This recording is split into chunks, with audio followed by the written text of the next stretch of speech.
le périnée, c'est pas que des muscles. Et les ligaments, les fascias, les aponevroses, à force d'être distendus des fois par des mauvaises gestions des pressions, au bout d'un moment ils se distendent et en fait ils peuvent pas faire marche arrière par contre. En fait il n'y a pas de fuite urinaire chez les hommes sauf quand ils ont des problèmes de prostate. Justement à l'inverse par contre il y a des femmes qui se retiennent beaucoup trop et donc la vessie se distend trop et en fait elle envoie plus les bons messages qu'il faut aller aux toilettes parce que justement les récepteurs fonctionnent plus. Donc si tu fais que par électrostimulation ou en manuel le travail endocavitaire et au final la sportive elle a des fuites quand elle est debout ou la maman elle a des fuites quand elle se penche et qu'elle récupère quelque chose, le travail allongé sur une table c'est pas suffisant. Est-ce que du coup le périnée a un rôle sur la capacité de développement de force par exemple Ah bah c'est sûr. chez les sportifs? C'est comme la canette. Si la canette elle est trouée, t'appuies dessus, ça gicle.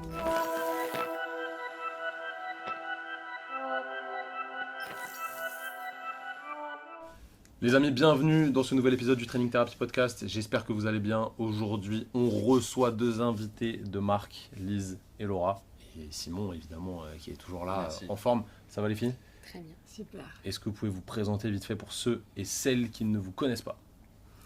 Alors on est toutes les deux de kiné du sport et coach aussi, comme vous, à distance. Et on est spécialisé dans la prise en charge de la santé pelvienne de la femme, sportive majoritairement. Donc aujourd'hui, vous en doutez, on va parler périnée. Alors pourquoi on va parler périnée? Parce qu'en fait, dans nos souvenirs à tous les deux, je pense que c'est à peu près les mêmes.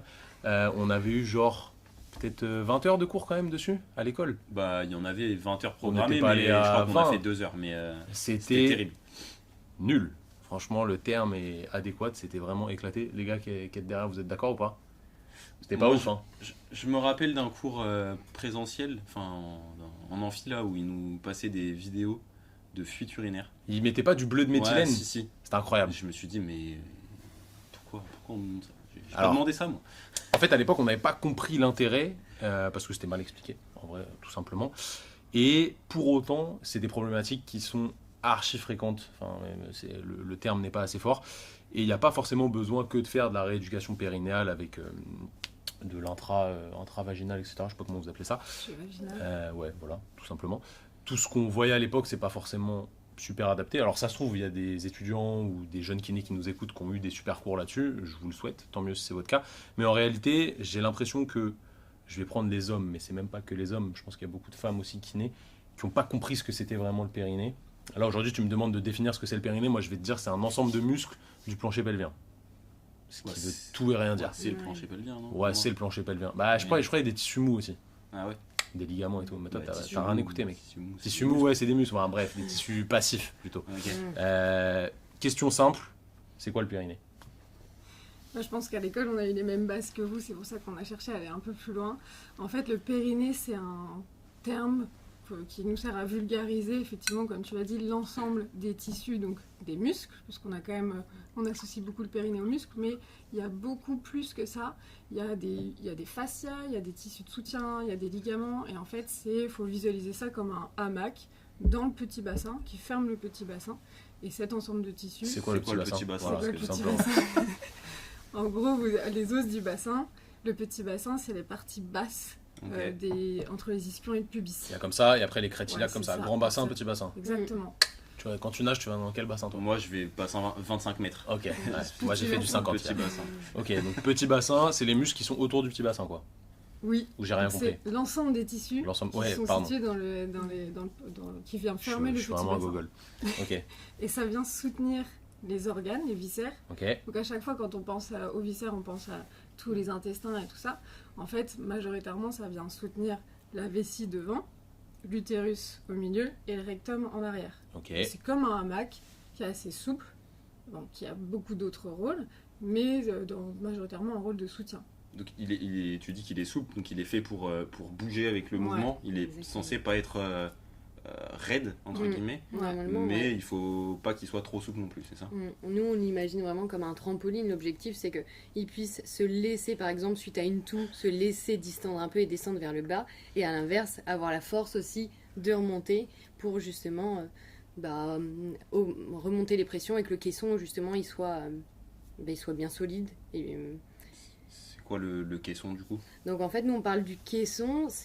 Souvent, on parle du caisson abdominal, mais ça simplifie les choses. En fait, le caisson, c'est le diaphragme en haut. On imagine une canette. une canette de coca. Le diaphragme, c'est la partie haute.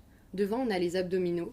La partie latérale aussi, c'est les abdominaux et les obliques. Et la partie postérieure, c'est plutôt la partie lombaire et puis tous les muscles en fait du dos. Ok. Et en bas, bien évidemment, Périnée. on a notre périnée. Je crois qu'on fera un épisode ultérieur où on va parler que du caisson peut-être. Ouais, c'est Je sûr. pense que ça pourrait être, C'est ça même pourrait sûr. être pas mal. Certain. Ok, donc on a cet ensemble de parois, on va dire ça comme ça. C'est présent chez les hommes et chez les femmes, on est d'accord. Totalement. Ouais. C'est la même chose. C'est quoi la différence Ouais. entre les hommes et les femmes à ce niveau-là? L'utérus quoi. Bah, exactement. En fait, Exactement. chez les hommes, il n'y a pas l'utérus, donc il y a un espace vide en moins. Dans 2024 quand même. Ouais. Oui. Attention. Bon, bah, Bref. Dans la majorité. on va dire de base. Et du coup, il y a un conduit supplémentaire chez les femmes, Ok. qui est le vagin. Ok. Et aussi pour les hommes, bah, l'urètre est extérieur, tandis que chez les femmes, l'urètre est interne. endocavitaire aussi. Et Ok. du coup, chez les hommes, en fait, c'est fermé. Donc, il y a rarement, en fait, il n'y a pas de fuite urinaire chez les hommes, sauf quand ils ont des problèmes de prostate. Mais plutôt, du coup, un peu plus âgés. Ok. Et donc, ça n'arrive jamais. C'est Du pour coup, ça veut dire que qu'il n'y a pas de problème de périnée chez les hommes? Il y en a, mais c'est pour ça qu'on Ça on se traduit pas de la même facilement le périnée aux femmes, parce Mhm. que effectivement, ça se traduit pas de la même manière, et du coup, on parle plutôt du périnée chez les femmes par rapport aussi à la grossesse, à l'accouchement, Ok. et après. Mais les hommes et les femmes ont un périnée. Et du coup, donc, maintenant qu'on a bien compris ce qu'était le périnée, que ça fait partie du caisson abdominal, enfin du caisson tout simplement, qu'est-ce qu'on retrouve comme pathologie fréquemment du coup chez les femmes sportives Ou pas, hein? ou pas d'ailleurs, et chez les femmes comme peut-être à différents moments de leur vie. Ben, Si. nous, ce qu'on retrouve le plus, c'est les incontinences urinaires. Donc, il y a incontinence urinaire d'effort. C'est souvent lié à une pression intra-abdominale qui est trop élevée. Et donc, il y a un jet d'urine incontrôlé qui arrive. Autrement, il y a les incontinences urinaires par urgenturie. Donc, en fait, c'est des envies pressantes liées à une vessie souvent hyper excitable. Et autrement, les incontinences urinaires mixtes, c'est une association des deux symptômes. Et c'est souvent appelé la descente d'organes. En fait, il y a des prolapsus. Et ça, on n'en parle pas assez parce que ça fait peur, forcément. On a l'impression que vraiment, il y a les organes qui sortent du petit bassin. C'est un Ça, peu plus ouais. compliqué que ça. C'est un affaissement des organes qu'il y a autour du vagin qui viennent appuyer contre. Donc, soit la vessie, soit le rectum, soit l'utérus au-dessus. C'est appétissant. Et justement, pour rebondir là-dessus, c'est primordial de le comprendre qu'en fait, justement, le périnée, c'est pas que des muscles. Et les ligaments, les fascias, les aponevroses, à force d'être distendus des fois par des mauvaises gestions des pressions, au bout d'un moment, ils se distendent. Et en fait, ils peuvent pas faire marche arrière par contre. Qu'est-ce qui distend le plus justement ces tissus passifs? C'est les pressions intra-abdominales souvent. Ok. Et Mauvais. l'accouchement, ça dit quoi? Oui, bah ça c'est un élément aussi assez traumatique. Tout ce qui va être l'accouchement, la mauvaise gestion des pressions, nous on parle beaucoup aussi de la constipation qui fait que Exactement. ça vient pousser sur les tissus, et une fois que ces tissus sont distendus, sauf qu'à particulier de l'accouchement ou après quand on est encore sous l'effet des hormones, on a la capacité d'avoir un retour en arrière et Oui, c'est d'avoir les tissus qui reviennent un peu dans leur fonction et tension initiale. Mhm. Par contre, hors de ce contexte de grossesse, enfin d'hormones, c'est un peu irréversible quand... Ok, donc grossesse, c'est réversible. Tu peux retrouver une laxité classique Ouais. au niveau Oui. des tissus mous passifs. Et sur le reste, c'est un peu plus compliqué. Ouais. C'est- Ok. Pour ce qui est des tissus mous, oui. Après, justement, dans le cadre des fuites urinaires, on peut agir sur les tissus plutôt actifs et musculaires. Et là, il y a un retour et il y a un travail à faire. Et du coup, il y a des solutions dans les premiers stades de prolapsus, parce qu'il y a différents grades de prolapsus. Ok. Descente d'organes, c'est vraiment le grade Max. vénère, où Ok. elles sentent des petites boules vraiment dans leur culotte. C'est fréquent? Des poules. Non, c'est vraiment très Le rare. dernier stade, c'est plus rare. Ouais. Le Ok. dernier stade, C'est c'est plus rare. ça peut Mais être extériorisé en fait.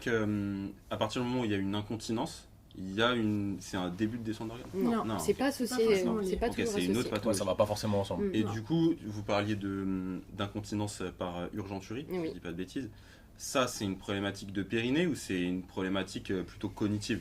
Parce que de ce que j'ai compris, c'est le cerveau qui interprète Ouais. Ouais. le fait que la vessie est pleine alors qu'elle n'est pas pleine. Ouais, c'est ça. C'est pas un problème musculaire, c'est un problème d'échange d'informations. C'est ça. Bah, ça peut être un peu musculaire parce que le détrusor, c'est le muscle qui entoure en fait la vessie, qui est un peu hyper excitable. C'est pas un dinosaure. Mais c'est On avait appris le nom de ce muscle. mais Ah ouais. c'est pas les muscles du périnée, c'est plutôt Waouh, le un muscle du dinosaure. détrusor. Et en fait, D'accord. c'est lié souvent à des mauvais comportements. Ok. Du genre. Donc, par Moi, exemple, j'avais mauvais comportement, j'avais ça à l'école. Avertissement comportement sur mon bulletin. Non, mais blague à part, moi par exemple, quand je suis stressé, tu vois, c'est pour ça que c'est intéressant, même chez les hommes, sur une compétition ou un truc comme ça, Oui. avant de faire un événement, tu peux avoir plus envie de pisser que oui, d'habitude. bah, Ah ouais. c'est le cas, hein, ça Ouais. participe. Hein. Il y a Ouais. beaucoup de Ah, femmes moi. où c'est le cas. Toi, par contre, quand t'arrives proche de chez toi, il t'arrive des petites Ouais, ça, bricoles. c'est le- Ouais. Bah, le- ça Ah, peut être c'est les ça. urgenturies plutôt. Ouais. Ouais. Aïe, non, aïe, aïe. non, c'est Si, pas si. l'urgenturie, Si, c'est si. juste que je me retiens. C'est Non, non, non. je sais ce que c'est. Il y a un truc, les gars. Mais Ok. oui, il y a beaucoup de facteurs qui vont jouer sur l'excitabilité de la vessie. Ok.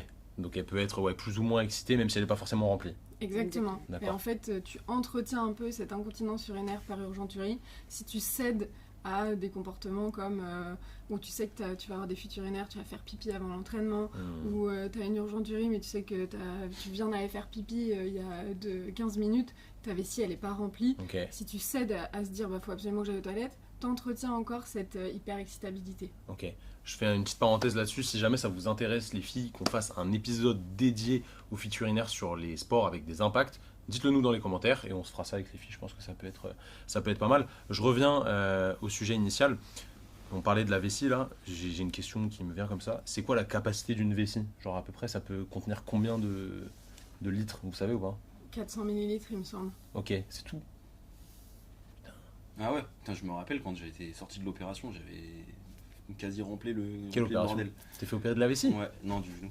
Ah. Mais après, il te file un. Ça peut pas se distendre genre pistolet. de ouf parce que Bah, des fois tu sais si t'as bu 400 genre millilitres. beaucoup de bière ou Ah tu oui. pisses Si. pendant des heures et des heures. Et bah justement, à l'inverse, par contre, il y a des femmes qui se retiennent beaucoup trop et donc la vessie se distend trop et en fait, elle envoie plus les bons messages qu'il faut aller aux toilettes parce que justement les récepteurs fonctionnent plus. Ok. Et Et il du y a coup, aussi ce elles genre de font problématique. une fois par jour, quoi. Exactement. Voilà. Ah ouais. Parce Donc- que pour petite précision, en moyenne, pour quelqu'un qui boit 1,5 litre dans la journée, le nombre de fois pour aller aux toilettes, aller faire pipi, c'est environ 7.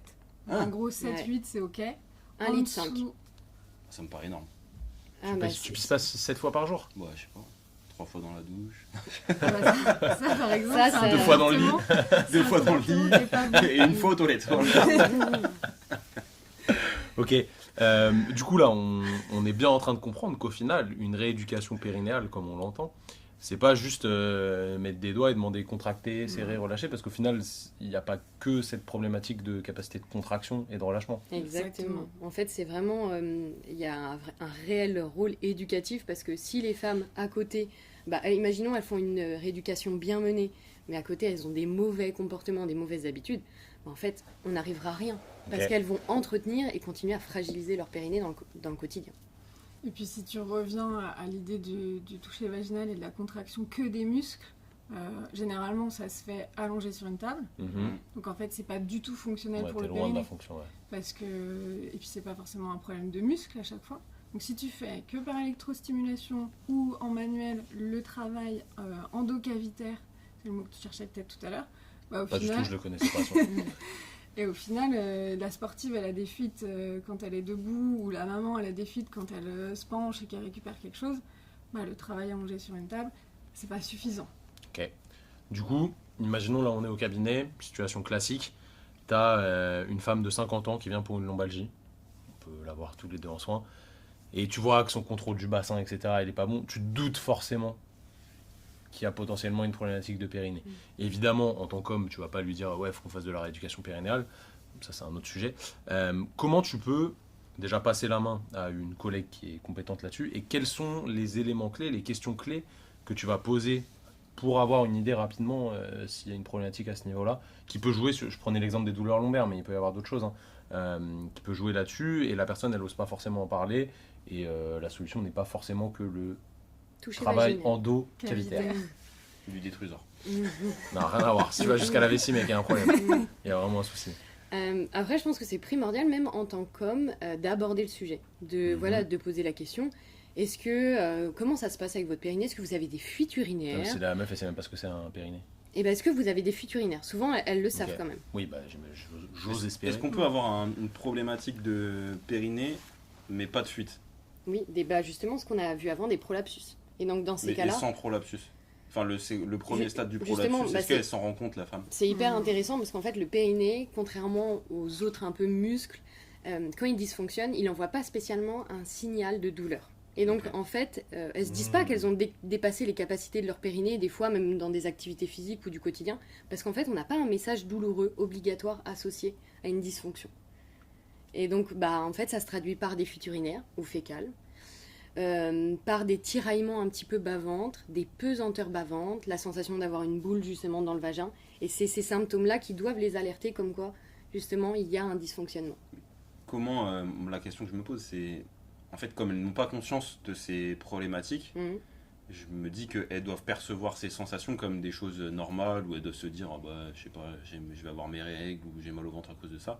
Comment est-ce qu'on peut, nous, les aiguiller à prendre conscience de ça? Est-ce qu'on a un moyen de le faire, ou peut-être pas, parce que c'est compliqué en vrai, j'imagine. Bah, je pense que c'est notre rôle d'éducation. Après, comme on le fait pour un genou, imaginons tu rééduques un genou, tu vas lui dire, ok, après par exemple la séance, tu veux pas que ton genou est gonflé, tu veux pas que tu aies un déverrouillage plus important. Tout ça, ils le savent pas non plus. Ok. Donc pour moi, c'est exactement la même chose pour le périnée. Donc faut leur expliquer un peu ce Faut qui les peut arriver éduquer. à avoir comme sensation. Donc, déjà, il Exactement. faut éduquer les professionnels, parce que j'avoue que ça, je savais pas trop les sensations que ça pouvait procurer. Mais ok, très intéressant. Et après, il y en a qui ressentent vraiment des faiblesses un peu au niveau du bas-ventre, hein. Elles disent, voilà, je me sens pas maintenue, je me sens pas tonique. Peut-être en fin de journée, sentir que tu as plus de pesanteur et tout ça. Ok. Mais généralement, quand même, celles qui ont des problématiques de périnée, ça sera des fuites urinaires ou ouais, majoritairement des fuites urinaires. Et puis Ok. après, c'est vrai que ça peut être compliqué pour certains à aborder. Je pense que les femmes entre elles ont plus de facilité quand même à se le dire. Ce qui paraît logique. Ouais, mais Moi, j'avoue que j'ai un peu de mal avec les hommes qui font de l'endocavitaire. J'ai du mal à comprendre. Mais bon, pour les femmes. c'est pour trouve ça ça qu'il très faut, chelou. c'est pour ça que c'est bien de développer d'autres façons de les prendre en charge pour pas être obligé de faire d'endocavitaire. Exactement. Du coup, je reviens sur ma question de base. Quelle question tu poses à la patiente pour essayer de cibler un petit peu la problématique, tu vois, Une essayer patiente de... qui a une lombalgie. Bah, par exemple, où, tu vois, où tu suspectes une problématique Bah, périnaire. systématiquement, lombalgie, vu qu'on a parlé du caisson tout à l'heure, je viens aborder le périnée et de savoir est-ce que vous avez des problématiques au niveau du périnée, est-ce qu'il y a des fuites urinaires. Il n'y a pas de fuite urinaire. Ok. Tu vas pas plus loin? Bah, Fin en de la fait, question. bah non, parce que notre bilan, vu qu'on va évaluer le caisson, on va évaluer la stabilité, comment le bassin bouge. Mhm. La stabilité va te donner des indications sur le contrôle postural et donc le périnée est un muscle postural et tu vas savoir s'il s'active bien. Des femmes qui savent pas tenir sur un pied, globalement, tu te dis que son transverse, son périnée, ses érecteurs du rachis, ils doivent pas très bien fonctionner. Ok. Du coup, j'imagine là, en vous écoutant, qu'il y a une co-contraction au moment de la stabilisation sur un pied entre les Exactement. fessiers et le périnée. Ouais, en fait, il y a une co-contraction, on va y revenir tout à l'heure sur peut-être plus tard sur le caisson, mais il y a une co-contraction entre les muscles du périnée, les abdos, les érecteurs du rachis. Donc en Ok. fait, le périnée, il se contracte de manière automatique. Ça, c'est peut-être quelque chose aussi qui serait bien de préciser. Ça vient comprimer la canette, quoi. Exactement. Ok. En Ça fait, la maintient sous l'objectif, pression, en fait, exactement, c'est d'augmenter la pression intra-abdominale. Donc en fait, l'ensemble permet d'augmenter cette pression intra-abdominale pour être plus rigide, plus stable. Est-ce que du coup le périnée a un rôle sur la capacité de développement de force, par exemple, Ah bah c'est sûr. chez les sportifs? C'est comme la canette. Si la canette elle est trouée, bah t'appuies dessus, ça gicle. Bah voilà. Peut-être pour ça qu'on n'est pas bon au squat, hein, Ouais. tout simplement. Je vais travailler mon périnée. Ok, t'allais dire un truc, Lise, mais on t'a coupé? Non. Non. Ok, non, pas de souci. Du coup, au final, si on devait résumer un peu ce qu'est le périnée et ce que n'est pas le périnée, pour faire simple, imaginons que tu t'adresses voilà, à un étudiant kiné qui connaît pas grand-chose là-dessus, qu'est-ce que tu lui dirais vraiment de manière concise pour facilement l'expliquer aux patients en fait? Parce que c'est surtout ça qui est important, je pense, pour pouvoir donner des clés aux patients. Ah bah mon médecin il m'a dit que j'avais des fuites urinaires parce que j'avais un problème de périnée. Terminer la patiente, elle sait pas forcément ce que c'est en plus. Bah, en fait, c'est un raccourci. Moi, j'expliquerais que bah, déjà, le périnée, ce n'est pas que des muscles. Ok. Et que c'est vraiment important de le comprendre. Pour savoir que c'est justement une zone qui peut être fragile et qui peut être pris en charge et qu'on peut soigner justement ce type de symptômes, de problématiques. et que c'est un muscle qui en général se contracte sans qu'on y pense, qui fait son job de façon automatique Ok. et qu'on peut vraiment améliorer les choses pour que justement cette fonction automatique revienne Il y a et des- qu'il dysfonctionne plus. Il y a des bons résultats justement sur la rééducation. Ouais. Ouais. Ah oui. Il y a des bons résultats et c'est pour ça que Laura parlait de fonction et de muscle postural. En fait, juste en allant travailler, enfin juste, quand on se focus sur l'aspect postural du périnée, parce que finalement, au moindre mouvement, le périnée il est contracté, tu as des très bons résultats en rééducation en travaillant sur une jambe, en asymétrique, tout ce qui va être contrôle postural, enfin travail de la posture, tu as des très bons résultats. Parfois supérieur à juste le travail des muscles du périnée. Donc, si j'ai bien compris, vous, dans votre façon de voir les choses, vous faites un travail, en fait, j'aime pas trop ce terme, mais holistique, entre guillemets, Ouais. où vous allez voir tout le reste, stabilité du bassin, le pied, la capacité de transmission de force, etc., pour régler une problématique sur le périnée qui est un endroit localisé, au final. Donc, en fait, c'est comme nous, quand quelqu'un a mal au genou, on va aller regarder la cheville, on va aller regarder la hanche, on va peut-être faire un diagnostic différentiel lombaire, etc. Vous, c'est la même chose? Exactement. Peut-être ça nous aurait paru plus stylé à l'époque si vous Ouais, nous avez expliqué franchement, ça comme ça. je pense que j'aurais fait plus que 2 heures de cours si j'avais compris que Il c'était serait allé plus loin, ouais. pas que de l'endocavitaire, parce que ça, j'avoue que moi, ça m'attire pas trop, perso. Au final, c'est comme vous, hein, c'est juste, tout est basé sur un bon bilan. Ok. La base, Exactement. comme n'importe Et- quoi en kiné. Et qu'en fait, c'est rarement juste une faiblesse du périnée qui engendre des dysfonctionnements, c'est un ensemble. Multifactoriel. Exactement. Dernière question, si jamais il n'y a pas de... Vous avez dit qu'il y avait des bons résultats en rééducation. Si jamais il n'y a pas de résultat sur une rééducation, est-ce qu'il y a un stade au-dessus qui est faisable pour la personne? Imaginons, tu as une tendinopathie patellaire, tu fais vraiment une rééducation archi bien faite, tu fais tout ce qu'il faut, ça ne fonctionne pas. Tu peux te faire infiltrer. Si jamais l'infiltration ne fonctionne pas, tu peux te faire peigner le tendon, c'est évidemment pas le traitement de base, mais tu vois, tu peux aller sur des steps supérieurs comme ça. Est-ce qu'au niveau du périnée, il y a la même chose ou ça s'arrête à la rééducation? Ça dépend dans quelle pathologie, mais par exemple, Fuite on parlait urinaire. Voilà. Alors, fuite urinaire, ça peut être des fois quand on a des échecs dans la rééducation. En gros, au niveau de l'urètre, tu as aussi un sphincter Yes. et il peut y avoir une hypermobilité de ce sphincter. Et donc là, ça peut être résolu par de la chirurgie. Ok. C'est pas le truc de la bandelette, non? Si, pas c'est ça. Il y a des bandettes. Essentiellement, Ouais, justement pour les prolapsus. Ok. Ok. Prolapsus ou hypermobilité urétrale, tu peux aller sur des actes de chirurgie. Ok, mais la base, c'est quand même la rééducation. Ouais. Tout à Faut fait. tester la rééduque avant d'aller Ouais, sur comme le tout. truc, Bien sûr, bien ça sûr. paraît Ok, évidemment, logique. très intéressant. Vous avez d'autres choses à rajouter sur le périnée, les filles? Je pense qu'il y a beaucoup de choses, mais Ouais, c'est pas mal déjà. C'est très bien. Si jamais vous êtes intéressé pour voir ce que font les filles, la manière dont elles expliquent ça, dont elles abordent ça, que vous soyez kiné d'ailleurs ou sportif, peu importe, vous pouvez les rejoindre sur Instagram, WIP Women in Progress. C'est ça, hein, je me trompe pas. On mettra le Instagram juste ici. Et si jamais vous êtes kiné et que vous voulez aller plus loin sur les problématiques de périnée et voir ça de manière plus large avec la vision de Lise et Laura qui est vraiment extrêmement intéressante, et ben sachez qu'il y a une formation qui est faite par les filles qui est disponible chez nous. Donc vous avez juste à cliquer sur le premier lien dans la description pour voir un petit peu les dates et voir si ça vous convient. Franchement, je pense que c'est quelque chose qui est largement sous-coté en kinésithérapie et qu'il faut aller bosser et apprendre là-dessus. C'est vraiment important. Ça peut aider énormément de patientes et de patients, à minima évidemment, mais voilà, ça peut quand même être game changer pour pas mal de personnes que vous avez au cabinet. Les filles, merci pour cet échange, c'était super cool. Si jamais vous nous regardez sur YouTube, n'oubliez pas de vous abonner à la chaîne, de mettre un petit like, un petit pouce bleu. Si jamais vous êtes sur Spotify, Deezer, Apple Podcast et j'en passe, abonnez-vous aussi au podcast et dites-nous dans le sondage directement sur Spotify ce que vous avez pensé de l'épisode. N'oubliez pas de prendre soin de vous et de prendre soin de vos patients. Nous, on se dit à la semaine prochaine. Salut tout le monde.